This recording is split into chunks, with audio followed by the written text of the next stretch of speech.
Hey, what's up, everybody? It's Life Coach D coming at you on what is to be Martin Luther King celebration in 2023. So, I just want to share a little bit about what we celebrate as a holiday and really how I think we should celebrate. Of course, we're all entitled to our own opinions of what should or shouldn't be, but it's so funny how so many people who actually hated Dr. Martin Luther King, especially white people in the 50s, 60s, and just colonialism and a certain mindset that existed back then, how they love today, maybe uneducatedly or in an uneducated way, they love to quote, I have a dream. But a lot of times they only quote the last part of it without hearing what he was saying throughout that actual speech and even the messaging that he had spoken up until then. Of course, we know that after he spoke about "I Have a Dream," he essentially followed it up with "I've seen the mountaintop. I've looked over and I've seen the mountaintop," and we know shortly after that he was murdered.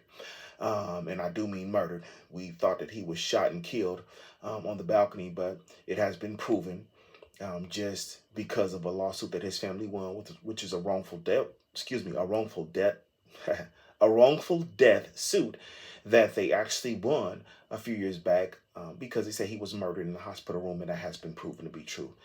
I digressed a little bit, but let me get back on topic. So, as it pertains to Martin Luther King, everybody was okay with him, or should I say the elites or the powers that be were okay with him as long as he was speaking unity and nonviolence. But the very moment he said, the next time we march to Washington, we're going to get our check, which spoke of reparations for black people and actually the injustice that had been done to us economically.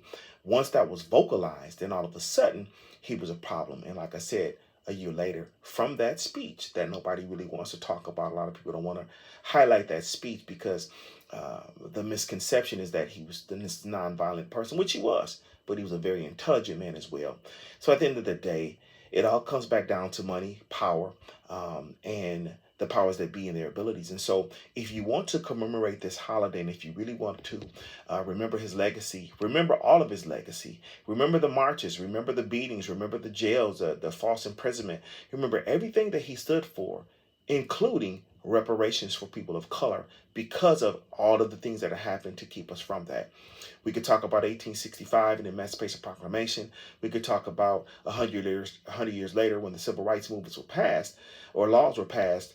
But let's talk about everything that happened in between. And if we're going to live in truth, if we're going to live respectfully and understand exactly what was going on from a whole perspective, if you're going to commemorate and celebrate this man, celebrate the entirety of the man. If not, you're just out having a holiday, celebrating something to me in a false way, taking a day off or getting a day off of work or paid day off, but really, really not celebrating the true authenticity of this man, the true legacy of this man, and the true leadership of this man, and most importantly, not celebrating the whole entirety of his message, which is very complete. So that is what I have for Martin Luther King celebration in 2023. I think if we don't speak truth or we don't speak truth to power, then we're just living a lie. And we have to get away from avoiding all of these subjects and things like that and really, really celebrate um, what should be celebrated, and that's truth and facts and literally what he stood for. Okay? So until you guys begin, I want you to remember your lives are very valuable. Much love. God bless. Peace be the journey. And remember, happy Martin Luther King Day. Celebrate it well, but celebrate it in truth.